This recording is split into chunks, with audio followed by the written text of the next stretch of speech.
এই কাজটা আজই করো। তুমি একা নও, আল্লাহ তোমার সাথে থাকবেন ইনশাআল্লাহ।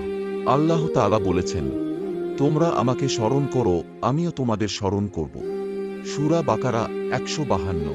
একটু থামো, ভাবো তো, স্রষ্টা নিজে তোমার নাম নেবেন।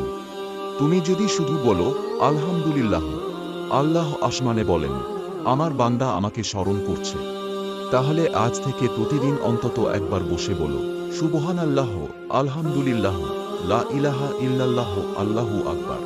এই চারটি শব্দেই আছে দুনিয়া ও আখিরাতের শান্তি। তাই আজই শুরু করো। কোন কাজের আগে, দুঃখের সময়ে, একাকী মুহূর্তে আল্লাহকে স্মরণ করো, দেখবে তিনি তোমার হৃদয় ভরে দেবেন শান্তিতে। যদি এই ভিডিওটা তোমার হৃদয় ছুঁয়ে যায়, তাহলে চ্যানেলটা সাবস্ক্রাইব করো, কারণ প্রতিদিন এখানে থাকবে এমনই যা তোমাকে জান্নাতের পথে এক ধাপ এগিয়ে দেবে ইনশাআল্লাহ।